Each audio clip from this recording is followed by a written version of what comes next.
जय माता दी। आप सभी पर माँ भगवती की कृपा सदैव बनी रहे। आज हम सुनेंगे दुर्गा सप्तशती पाठ का अध्याय 5, 6, 7 और 8, जिसे आप ध्यानपूर्वक अंत तक अवश्य सुने। इसके सुनने से माँ भगवती प्रसन्न होती हैं और समस्त मनोकामना पूर्ण करती हैं। तो भक्तों, आइए सुनते हैं दुर्गा सप्तशती पाठ का 5वां अध्याय। इस अध्याय में देवताओं द्वारा देवी की स्तुति, चंड मुंड के मुख से अंबिका के रूप की प्रशंसा सुनकर शुंभ का उसके पास दूत भेजना और दूत का निराश लौटना। तो आइए सुनते हैं उसके आगे की कथा। ओम।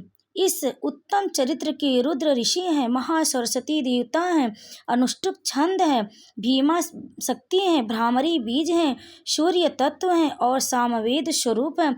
महासरस्वती की प्रसन्नता के लिए उत्तर चरित्र के पाठ में इसका विनियोग किया जाता है, जो अपने कर कमलों में घंटा, शूल, हल, शंख, मूसल, चक्र, धनुष और बाण धारण करती हैं।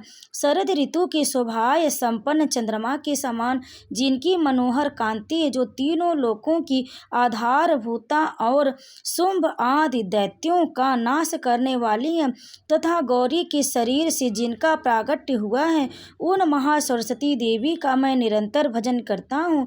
ऋषि कहते हैं, पूर्व काल में शुंभ और निशुंभ नामक असुरों ने अपने बल के घमंड में आकर सचीपति इंद्र के हाथ से तीनों लोकों का राज्य और यज्ञ भाग छीन लिए। वे ही दोनों सूर्य, चंद्रमा, कुबेर, यम और वरुण के अधिकार का भी उपयोग करने लगे। वायु और अग्नि का कार्य भी वे ही करने लगे। उन दोनों ने सब देवताओं को अपमानित, राज्य भ्रष्ट, पराजित तथा अधिकारहीन करके स्वर्ग से निकाल दिया। उन दोनों महान असुरों से तिरस्कृत देवताओं ने अपराजिता देवी का स्मरण किया और सोचा, जगदम्बा ने हम लोगों को वर दिया था कि आपत्ति काल में स्मरण करने पर मैं तुम्हारी सब आपत्तियों का तत्काल नाश कर दूंगी। यह विचार कर देवता गिरिराज हिमालय पर गए और वहां भगवती विष्णु माया की स्तुति करने लगे। देवता बोले, देवी को नमस्कार है, महादेवी शिवा को सर्वदा नमस्कार है, प्रकृति एवं भद्रा को प्रणाम है। हम लोग नियम पूर्वक जगदम्बा को नमस्कार करते हैं। रौद्रा को नमस्कार है, नित्या गौरी एवं धात्री को बारंबार नमस्कार। ज्योतिषनामयी चंद्र रूपणी एवं सुख स्वरूपा देवी को सतत प्रणाम है। शरणागतों का कल्याण करने वाली वृद्धि एवं सिद्धि रूपा देवी को हम बारंबार नमस्कार करते हैं। नैतृत्य राक्षसों की लक्ष्मी, राजाओं की लक्ष्मी तथा सर्वाणी शिव पत्नी स्वरूपा आप जगदम्बा को बार बार नमस्कार। दुर्गा, दुर्गपारा, दुर्गम, संकट से पार उतारने वाली सारा, सबकी सारभूता, सर्वकारिणी ख्याति कृष्णा और ध्रुमा देवी को सर्वदा नमस्कार।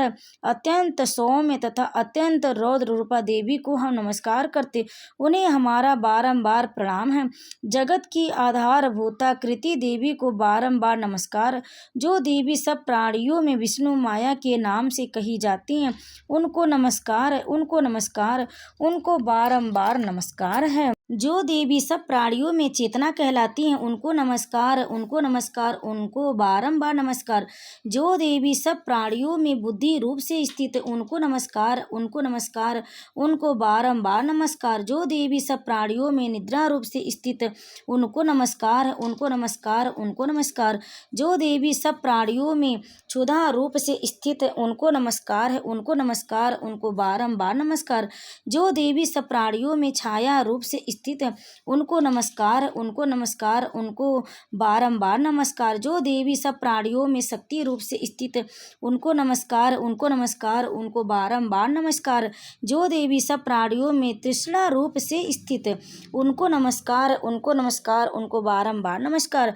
जो देवी सब प्राणियों में शांति क्षमा रूप से स्थित, उनको नमस्कार, उनको नमस्कार, उनको बारंबार नमस्कार। जो देवी सब प्राणियों में जाति रूप से स्थित, उनको नमस्कार है, उनको नमस्कार, उनको बारंबार नमस्कार। जो देवी सब प्राणियों में लज्जा रूप से स्थित है, उनको नमस्कार है, उनको नमस्कार, उनको नमस्कार है। जो देवी सब प्राणियों में शांति रूप से स्थित है, उनको नमस्कार है, उनको नमस्कार है, उनको नमस्कार, उनको बारंबार नमस्कार। जो देवी सब प्राणियों में श्रद्धा रूप से स्थित, उनको नमस्कार है, उनको नमस्कार, उनको बारंबार नमस्कार। जो देवी सब प्राणियों में कांति रूप से स्थित उनको नमस्कार है, उनको नमस्कार, उनको नमस्कार।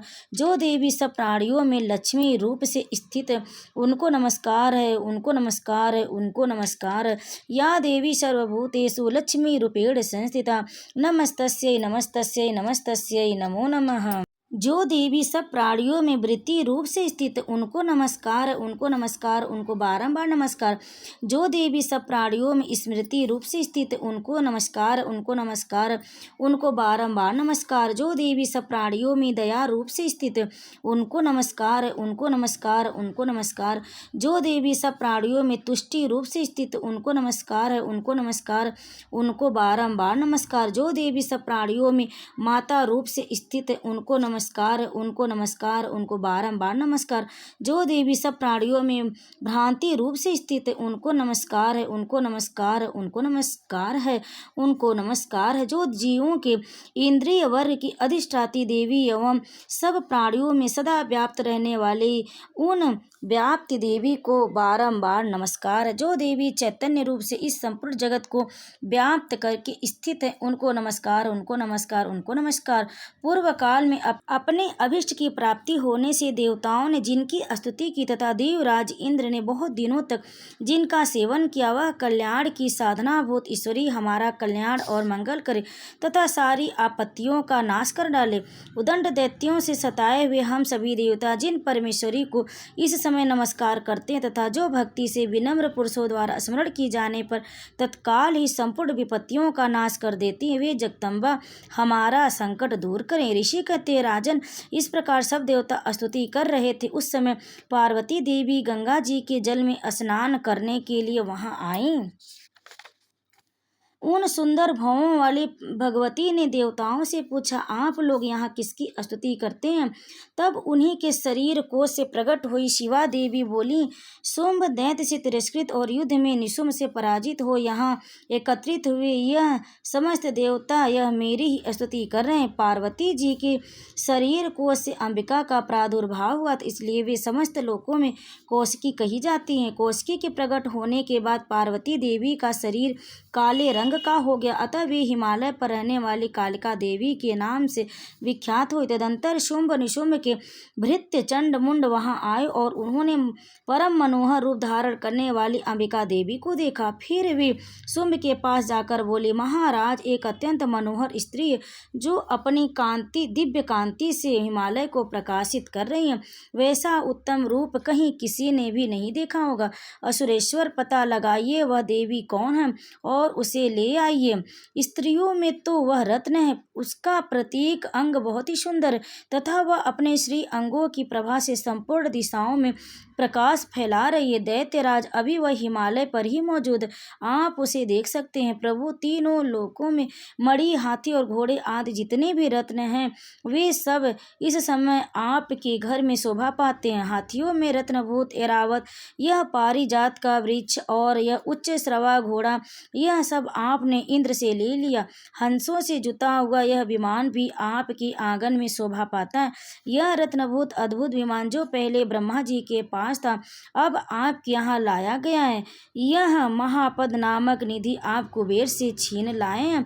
समुद्र ने भी आपको किंजलिनी नाम की माला भेंट की है जो केसरों से सुशोभित है और जिसके कमल कभी कुम्हलाते नहीं है। सुवर्ण की वर्षा करने वाला वरुण का छत्र भी आपके घर में शोभा पाता है तथा यह श्रेष्ठ रथ जो पहले प्रजापति के अधिकार में था अब आपके पास मौजूद है। दैतेश्वर मृत्यु की उत्क्रांतिदा नाम वाली शक्ति भी आपने छीन ली तथा वरुण का पास और समुद्रों में होने वाले सब प्रकार के रत्न आपके भाई निशुंभ के अधिकार में है। अग्नि ने भी स्वतः शुद्ध किए हुए 2 अस्त्र आपकी सेवा में अर्पित किए। दैत्यराज इस प्रकार सभी रत्न आपने एकत्र कर लिए। फिर जो यह स्त्रियों में रत्न रूप कल्याणमयी देवी इसे आप क्यों नहीं अपने अधिकार में कर लेते। ऋषि कहते हैं चंड मुंड का यह वचन सुन शुंभ ने महादैत्य सुग्रीव को दूत बनाकर देवी के पास भेजा और कहा तुम मेरी आज्ञा से उसके सामने ये बातें कहना ऐसा उपाय करना जिससे प्रसन्न होकर वह शीघ्र ही यहाँ आ जाए। वह दूत पर्वत के अत्यंत रमणीय प्रदेश में जहाँ देवी मौजूद थी गया और मधुर वाणी में कोमल वचन बोला। दूत बोला देवी दैत्यराज शुंभ इस समय तीनों लोकों के परमेश्वर, मैं उन्हीं का भेजा हुआ दूत और यहाँ तुम्हारे ही पास आया हूँ। उनकी आज्ञा सदा सब देवता एक स्वर में मानते, कोई उसका उल्लंघन नहीं कर सकता। वे संपूर्ण देवताओं को परास्त कर चुके। उन्होंने तुम्हारे लिए जो संदेश भेजा उसे सुनो। संपूर्ण त्रिलोकी मेरे अधिकार में, देवता भी मेरी आज्ञा के अधीन चलते हैं। संपूर्ण यज्ञों के भागों में ही पृथक पृथक भोगता हूँ। तीनों लोकों में जितने श्रेष्ठ रत्न हैं वे सब मेरे अधिकार में। देवराज इंद्र का वाहन ऐरावत जो हाथियों के रत्न के समान है, मैंने छीन लिया है। क्षीर सागर का मंथन करने से जो अश्वरत्न उच्च श्रवा प्रकट हुआ था उसे देवताओं ने मेरे पैरों पर पड़कर समर्पित कर दिया है। सुंदरी, उसके सिवा और भी जितने रत्नभूत पदार्थ देवताओं, गंधर्वों और नागों के पास थे वे सब मेरे ही पास आ गए। देवी, हम लोग तुम्हें संसार की स्त्रियों में रत्न मानते, अतः तुम हमारे पास आ जाओ, क्योंकि रत्नों का उपभोग करने वाले हम ही हैं। चंचल कटाक्षों वाली सुंदरी, तुम मेरी तथा मेरे भाई महापराक्रमी निशुंभ की सेवा में आ जाओ, क्योंकि तुम रत्न स्वरूपा हो। मेरी वरण करने से तुम्हें तुलना रहित महान ईश्वर की प्राप्ति होगी। अपनी बुद्धि से यह विचार कर तुम मेरी पत्नी बन जाओ। ऋषि कहते हैं, दूत की यूं कहने पर कल्याणमयी भगवती दुर्गा देवी को इस जगत को धारण करती हैं। मन ही मन गंभीर भाव से मुस्कुराई और इस प्रकार बोली। देवी ने कहा, दूत तुमने सत्य कहा, इसमें तनिक भी मिथ्या नहीं है। शुंभ तीनों लोकों का स्वामी और निशुंभ भी उसी के समान पराक्रमी है, किंतु इस विषय में मैंने जो प्रतिज्ञा कर ली है उसे मिथ्या कैसे करूं। मैंने अपनी अल्प बुद्धि के कारण पहले से जो प्रतिज्ञा कर रखी उसे सुनो। जो मुझे संग्राम में जीत लेगा, जो मेरे अभिमान को चूर्ण कर देगा तथा संसार में जो मेरे समान बलवान होगा वही मेरा स्वामी होगा। इसलिए शुंभ अथवा महादैत्य निशुंभ स्वयं ही यहाँ पधारे और मुझे जीत कर शीघ्र ही मेरा प्राणी ग्रहण कर ले, इसमें विलंब की क्या आवश्यकता है। दूत बोला, देवी तुम घमंड में भरी हो, मेरे सामने ऐसी बातें न करो। तीनों लोकों में कौन ऐसा पुरुष है जो निशुंभ शुंभ के सामने खड़ा हो सके।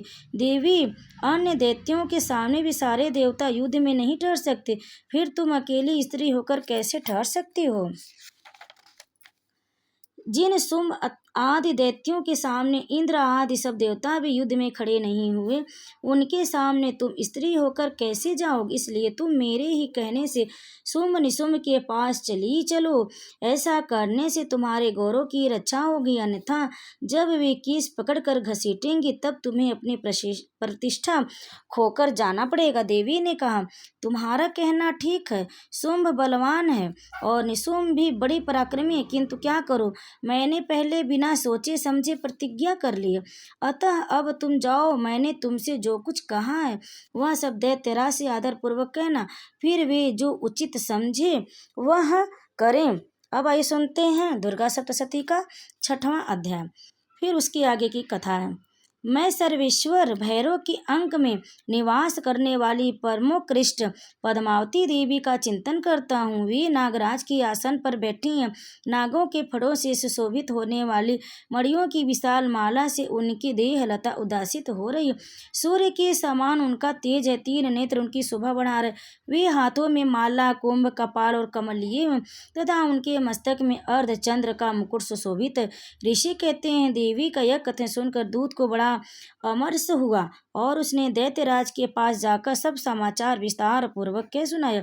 दूत के उस वचन को सुनकर दैत्यराज कुपित हो उठा और दैत्य सेनापति धूम्रलोचन से बोला, धूम्रलोचन, तुम शीघ्र अपनी सेना साथ लेकर जाओ और उस दुष्ट के केस पकड़कर घसीटते हुए उसे बलपूर्वक यहाँ ले आओ। उसकी रक्षा करने के लिए यदि कोई दूसरा खड़ा हो तो वह देवता, यक्ष अथवा गंधर्व ही क्यों न हो, उसे अवश्य मार डालना। ऋषि कहते हैं, शुंभ की इस प्रकार आज्ञा देने पर वह धूम्रलोचन दैत्य 60,000 असुरों की सेना को साथ लेकर वहाँ से तुरंत चल दिया। वहाँ पहुँचकर उसने हिमालय पर रहने वाले काली देवी को देखा और ललकार कर कहा, अरे तू शुंभ निशुंभ के पास चल, यदि इस समय प्रसन्नतापूर्वक मेरे स्वामी के समीप नहीं चलेगी तो मैं बलपूर्वक झोटा पकड़कर घसीटते हुए तुझे ले चलूंगा। देवी बोली, तुम्हें दैत्य के राजा ने भेजा है, तुम स्वयं भी बलवान हो और तुम्हारे साथ विशाल सेना भी। ऐसी दशा में यदि मुझे बलपूर्वक ले चलोगी तो मैं तुम्हारा क्या कर सकती हूँ। ऋषि कहते हैं, देवी के यूं कहने पर असुर धूम्रलोचन उनकी ओर दौड़ा। तब अंबिका ने हूँ शब्द की उच्चारण मात्र से उसे भस्म कर दिया। फिर तो क्रोध में भरी हुई दैत्यों की विशाल सेना और अंबिका ने एक दूसरे पर तीखे सहायकों शक्तियों तथा फरसों की वर्षा आरंभ की। इतने में ही देवी का वाहन सिंह क्रोध में भरकर भयंकर गर्जना करके गर्दन के बालों को हिलाता हुआ असुरों की सेना में कूद पड़ा। उसने कुछ दैत्यों को पंजों की मार से, कितनों को अपने जबड़ों से और कितने ही महादैत्यों को पटक कर ओढ़ की दाढ़ों से घायल करके मार डाला। उस सिंह अपने नखों से कितने के पेट फाड़ डाले और थप्पड़ मारकर कितनों के सिर धड़ से अलग कर दिए, कितने की भुजाएं और मस्तक काट डाले तथा अपनी गर्दन के बाल हिलाते हुए उसने दूसरे दैत्यों के पेट फाड़कर उनका रक्त चूस लिया। अत्यंत क्रोध में भरे हुए देवी के वाहन उस महाबली सिंह ने क्षण भर में ही असुरों की सारी सेना का संहार कर डाला। सोम ने जब सुना कि देवी ने धूम्रलोचन असुर को मार डाला तथा उसके सिंह ने सारी सेना का सफाया कर डाला, तब उस दैत्यराज को बड़ा क्रोध हुआ। उसका होठ कांपने लगा। उसने चंड और मुंड नामक दो महादैत्यों को आज्ञा दी, हे चंड और हे मुंड, तुम लोग बहुत बड़ी सेना लेकर वहां जाओ। उस देवी के झोटे पकड़कर अथवा उसे बांधकर शीघ्र यहाँ ले आओ। यदि इस प्रकार उसको लाने में संदेह हो तो युद्ध में सब प्रकार के अस्त्र शस्त्रों तथा समस्त आसुरी सेना का प्रयोग करके उसकी हत्या कर डालना। उस दुष्टा की हत्या होने तथा सिंह के भी मारे जाने पर उस अंबिका को बांध कर साथ ही शीघ्र ही लौटाना। इस प्रकार से दुर्गा सप्तशती पाठ का 6वां अध्याय पूर्ण हुआ। अब सुनिए 7वां अध्याय। मैं मातंगी देवी का ध्यान करता हूँ। वे रत्नमय सिंहासन पर बैठकर पढ़ते हुए तोते का मधुर शब्द सुन रही हैं। उनके शरीर का वर्ण श्याम, वे अपना एक पैर कमल पर रखे हुए और मस्तक पर अर्धचंद्र धारण करती हैं तथा कहार पुष्पों की माला धारण किए बीड़ा बजाते हैं। उनके अंग में कसी हुई चोली शोभा पा रही। वे लाल रंग की साड़ी पहने, हाथ में शंखमय पात्र लिए हुए। उनके बंधन पर मधु का हल्का हल्का प्रभाव जान पड़ता और ललाट में बेदी शोभा दे रही है। ऋषि कहते, तदंतर शुभ की आज्ञा पाकर वे चंड मुंड आदि दैत्य चतुरंगिणी सेना के साथ अस्त्र शस्त्रों से सुसज्जित हो चल दिए। फिर गिरिराज हिमालय के सुवर्ण में ऊंचे शिखर पर पहुंचकर उन्होंने सिंह पर बैठी देवी को देखा। वे मंद मंद मुस्कुरा रहे थे। उन्हें देखकर दैत्य लोग तत्परता से पकड़ने का उद्योग करने लगे। किसी ने धनुष तान लिया, किसी ने तलवार संभाली और कुछ लोग देवी के पास आकर खड़े हो गए। तब अंबिका ने उन शत्रुओं के प्रति बड़ा क्रोध किया। उस समय क्रोध के कारण उसका मुख काला पड़ गया, ललाट में भौवें टेढ़ी हो गई और वहां से तुरंत विकराल मुखी काली प्रकट हुई जो तलवार और पास लिए हुए थी। वे विचित्र खड़ंग वांग धारण की और चीते के चर्म की साड़ी पहने नर मुंडों की माला से विशोभित थी। उनके शरीर का मांस सूख गया था, केवल हड्डियों का ढांचा था जिसे वे अत्यंत भयंकर जान पड़ती थी। उनका मुख बहुत विशाल था, जीभ लपलपाने के कारण वे और भी डरावनी प्रतीत होती थी। उनकी आंखें भीतर को धसी हुई और कुछ लाल थी। वे अपनी भयंकर गर्जना से संपूर्ण दिशाओं को गूंज रही थी। बड़े बड़े दैत्यों का वध करती हुई वे कालिका देवी बड़े वेग से दैत्यों की उस सेना पर टूट पड़ी और उन सबको भक्षण करने लगी। वे पार्श्व रक्षकों, अंकुशधारी महावतों, योद्धाओं और घंटा सहित कितने ही हाथियों को एक ही हाथ में पकड़कर मुख में डाल लेती थी। इसी प्रकार घोड़े, रथ और सारथी के साथ रथी सैनिकों को मुंह में डालकर वे उन्हें बड़े भयानक रूप से चबा डालती थी। किसी के बाल पकड़ लेती, किसी का गला दबा देती, किसी को पैरों से कुचल डालती और किसी को छाती के धक्के से गिरा कर मार डालती थी। वे असुरों के छोड़े हुए बड़े बड़े अस्त्र शस्त्र मुंह से पकड़ लेती थी, रोष में भरकर उनको दांतों में पीस डालती थी।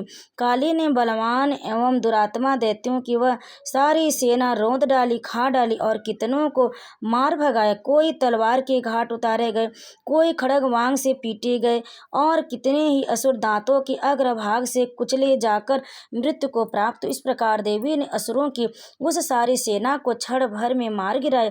यह देख चंड उस अत्यंत भयानक काली देवी की ओर दौड़ा तथा महादैत्य मुन ने भी अत्यंत भयंकर बाणों की वर्षा से तथा हजारों बाण चलाए हुए चक्रों से उन भयानक नेत्रों वाली देवी को आच्छादित कर दिया।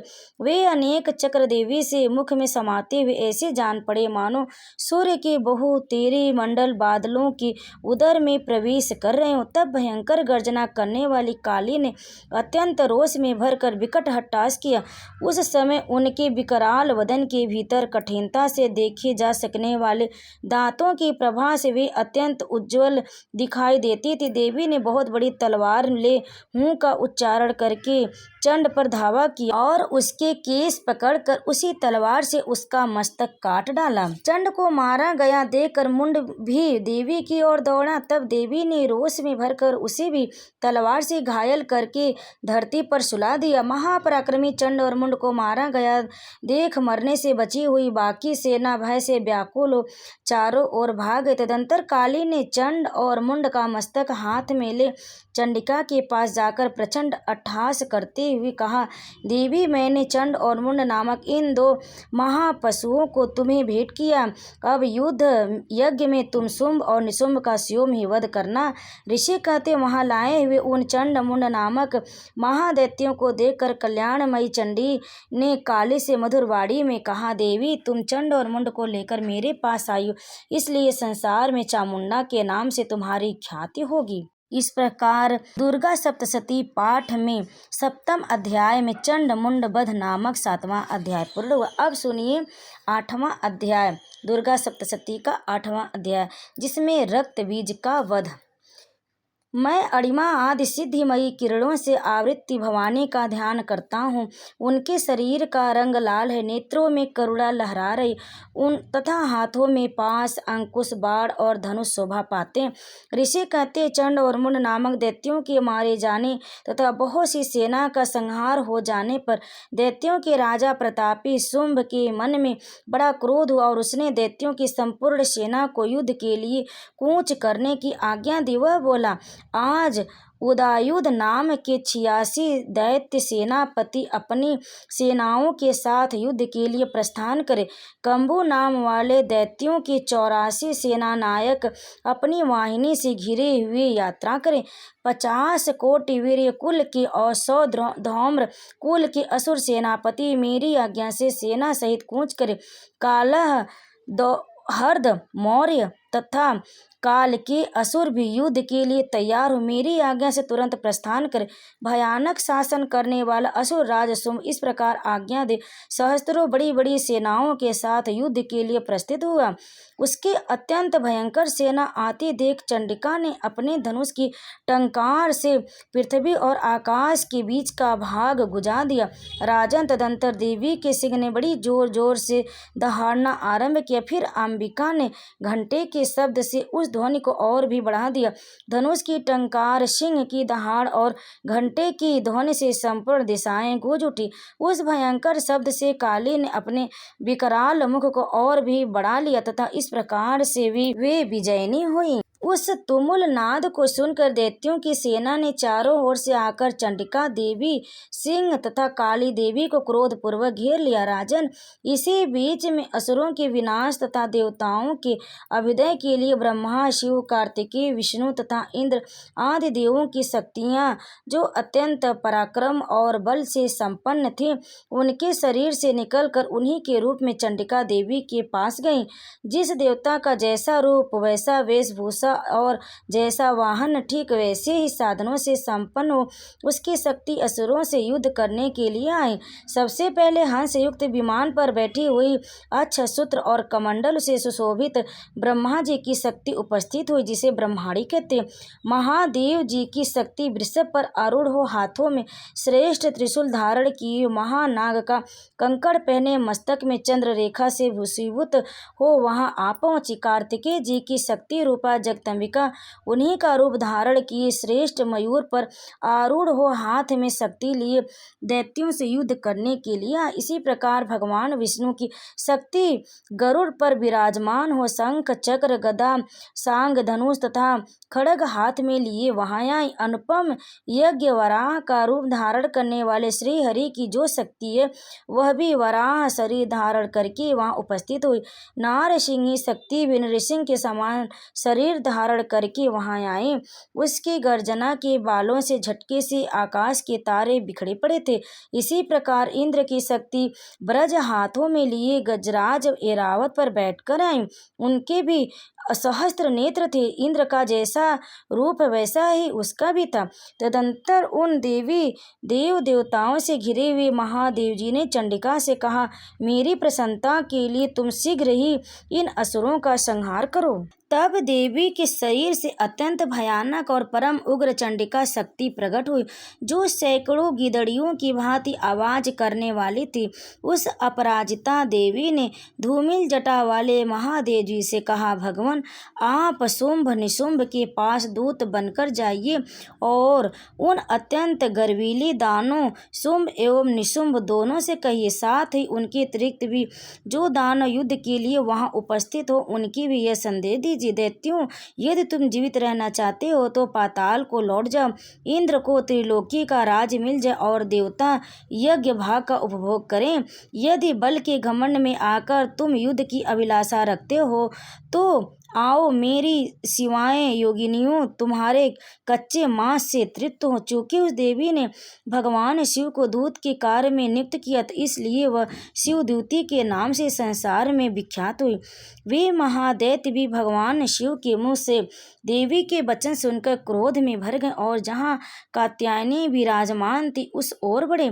तदंतर वे दैत्य अमरस में भरकर पहले ही देवी के ऊपर बाण शक्ति और दृष्टि आदि अस्त्रों की वृष्टि करने लगे। तब देवी ने भी खेल खेल में ही धनुष की टंकार की और उससे छोड़े हुए बड़े बड़े बाणों द्वारा दैत्यों के चलाए हुए बाण शूल शक्ति और फरसों को काट डाला। फिर काले उनके आगे होकर शत्रुओं को शूल के प्रहार से विदीर्ण करने वाले और खड़वांग से उनका कचूमर निकालती हुई रणभूमि में विचरने लगी। ब्रह्माणी भी जिस जिस ओर दौड़ती उसी ओर अपने कमंडल का जल छिड़कर शत्रुओं की ओज और पराक्रम को नष्ट कर देती। महेश्वरी ने त्रिशूल से तथा वैष्णवी ने चक्र से और अत्यंत क्रोध में भरी हुई कुमार कार्तिकेय शक्ति से दैत्यों का संहार आरंभ किया। इंद्र शक्ति के ब्रज पहाड़ से विदीर्ण हो सैकड़ों दैत्य दानों रक्त की धारा बहाती हुई पृथ्वी पर सो गए। वराही शक्ति ने कितनों को अपनी थुथुन की मार से नष्ट किया, द्राढ़ों के अग्रभाग से कितनों की छाती छेद डाली तथा कितने ही दैत्य उसके चक्र की चोट से विदीर्ण होकर गिर पड़े। नारसिंही भी दूसरे महादैत्यों को अपने नखों से विदीर्ण करके खाती और सिंहनाद से दिशाओं एवं आकाश को गुजाती हुई युद्ध क्षेत्र में विचरने लगी। कितने ही असुर शिवदूती के प्रचंड अट्टहास से अत्यंत भयभीत हो पृथ्वी पर गिर पड़े और गिरने पर उन्हें शिवदूती ने उसी समय अपना ग्रास बना ली। इस प्रकार क्रोध में भरे हुए मातृगणों को नाना प्रकार के उपायों से बड़े बड़े असुरों का मर्दन करते हुए दैत्य सैनिक भाग खड़े हुए। मातृगणों से पीड़ित दैत्यों को युद्ध से भागते हुए रक्तबीज नामक महादैत्य क्रोध में भरकर युद्ध करने के लिए आया। उसके शरीर से जब रक्त की बूंद पृथ्वी पर गिरती तब उसी के समान शक्तिशाली एक दूसरा महादैत्य पृथ्वी पर पैदा हो जाता। महासुर रक्तबीज हाथ में गदा लेकर इंद्र शक्ति के साथ युद्ध करने लगा। तब इंद्र ने अपने ब्रज से रक्तबीज को मारा। ब्रज से घायल होने पर उसके शरीर से बहुत सा रक्त चूने लगा और उससे उसी के समान रूप तथा पराक्रम वाले योद्धा उत्पन्न होने लगे। उसके शरीर से रक्त की जितनी बूंदें गिरी उतने ही पुरुष उत्पन्न हो गए। वे सब रक्त बीज के समान ही वीर्यवान, बलवान तथा पराक्रमी थे। वे रक्त से उत्पन्न होने वाले पुरुष भी अत्यंत भयंकर अस्त्र शस्त्रों का प्रहार करते हुए वहां मातृगणों के साथ घोर युद्ध करने लगे। पुनः वज्र के प्रहार से जब उसका मस्तक घायल हुआ तब रक्त बहने लगा और उससे हजारों पुरुष उत्पन्न हो गए। वैष्णवी ने युद्ध में रक्त बीज पर चक्र का प्रहार किया तथा इंद्र से उस दैत्य सेनापति को गदा से चोट पहुंचाई। वैष्णवी के चक्र से घायल होने पर उसके शरीर से जो रक्त बहा और उससे जो उसी के बराबर आकार वाले सहस्त्रों महादैत्य प्रकट हुए, उनके द्वारा संपूर्ण जगत व्याप्त हो गया। कौमारी ने शक्ति से, वराही ने कड़क से और महेश्वरी ने त्रिशूल से महादैत्य रक्त बीज को घायल किया। क्रोध में भरे हुए उस महादैत्य रक्त बीज ने भी गदा से सभी मातृ शक्ति पर पृथक पृथक प्रहार किया। शक्ति और शूल आदि से अनेक बार घायल होने पर उसके शरीर से रक्त की धारा पृथ्वी पर गिरी। उससे ही निश्चय ही सैकड़ों असुर उत्पन्न हुए। इस प्रकार उस महादैत्य के रक्त से प्रकट हुए असुरों द्वारा संपूर्ण जगत व्याप्त हो गया। इससे उन देवताओं को बड़ा भय हुआ। देवताओं को उदास देख चंडिका ने काली ने शीघ्रता पूर्वक कहा, चामुंडे, तुम अपना मुख और भी फैलाओ तथा मेरी शस्त्रपात से गिरने वाले रक्त बिंदुओं और उससे उत्पन्न होने वाले महादैत्यों को तुम अपने उस उतावले मुख में खा जाओ। इस प्रकार रक्त से उत्पन्न होने वाले महादैत्यों का भक्षण करती हुई तुम रण में विचरती रहो। ऐसा करने से उस दैत्य का सारा रक्त क्षीण हो जाने पर वह स्वयं भी नष्ट हो जाएगा। उन भयंकर दैत्यों को जब तुम खा जाओगे तब दूसरे नए दैत्य उत्पन्न नहीं होंगे। काली की यूं कहकर चंडिका देवी ने शूल से रक्त बीज को मारा और काली ने अपने मुख से उसका रक्त ले लिया। तब उसने वहां चंडिका पर गदा से प्रहार किया, किंतु उस गदापात से देवी को तनिक भी वेदना नहीं पहुंचती। रक्त बीज के घायल शरीर से बहुत सा रक्त गिरा, किंतु ज्यों ही वह रक्त गिरा त्यों ही चामुंडे ने उसे अपने मुख में ले लिया। रक्त गिरने से काली के मुख में जो महादैत्य उत्पन्न हुए उन्हें भी वह चट कर गए और उसने रक्त बीज का रक्त भी पी लिया। तदंतर देवी ने रक्त बीज को, जिसका रक्त चामुंडे ने पी लिया था, वज्र, बाण, खड्ग तथा रिष्टि आदि से मार डाला। राजन, इस प्रकार शास्त्रों के समुदाय में आहत एवं रक्तहीन हुआ महादैत्य रक्त बीज पृथ्वी पर गिर पड़ा। नरेश्वर, इससे देवताओं को अनुपम हर्ष की प्राप्ति हुई और मातृगण उन असुरों के रक्तपान के मद से उद्धत सा होकर नृत्य करने लगी। इस प्रकार श्री मार्कंडेय पुराण में सावर्णिक मन्वंतरी कथा के अंतर्गत देवी महात्म्य में रक्त बीज वध नामक 8वां अध्याय पूर्ण हुआ। तो प्रेम से बोले माँ भगवती की जय। अब आइए सुनते क्षमा प्रार्थना मंत्र। हे परमेश्वरी, मेरे द्वारा रात दिन सहस्त्रों अपराध होते रहते, यह मेरा दास यूं समझकर मेरे उन अपराधों को तुम कृपा पूर्वक क्षमा करो। परमेश्वरी, मैं आवाहन नहीं जानता, विसर्जन करना नहीं जानता तथा पूजा करने का ढंग भी नहीं जानता। क्षमा करो देवी सुरेश्वरी, मैंने जो मंत्रहीन, क्रियाहीन और भक्तिहीन पूजन किया है वह सब आपकी कृपा से पूर्ण हो। सैकड़ों अपराध करके भी जो तुम्हारी शरण में जाकर जगदम्बा कहकर पुकारता उसे वह गति प्राप्त होती है जो ब्रह्मादिक देवताओं के लिए भी सुलभ नहीं है। जगदम्बिके, मैं अपराधी हूँ किंतु तुम्हारी शरण में आया हूँ। इस समय दया का पात्र हूँ, तुम जैसा चाहो वैसा करो। देवी परमेश्वरी, अज्ञान से, भूल से अथवा बुद्धि भ्रांत होने के कारण मैंने जो न्यूनता या अधिकता कर दी हो वह सब क्षमा करो और प्रसन्न रहो। सच्चिदानंद स्वरूपा परमेश्वरी, जगत माता कामेश्वरी, तुम प्रेम पूर्वक मेरी यह पूजा स्वीकार करो और मुझ पर प्रसन्न रहो। देवी सुरेश्वरी, तुम गोपनीय से भी गोपनीय वस्तु की रक्षा करने वाली हो। मेरे निवेदन किए हुए इस जप को ग्रहण करो, तुम्हारी कृपा से मुझे सिद्धि प्राप्त हो। तो प्रेम से बोले माँ भगवती की जय। दुर्गा सप्तशती पाठ के सभी अध्याय को अंत तक सुनने के लिए आप सभी भक्तों का बहुत बहुत धन्यवाद। आप सभी पर माँ भगवती कृपा सदैव बनी रहे। तो प्रेम से बोले माँ जगदम्बे की जय, माँ शेरावाली की जय। जय माता दी।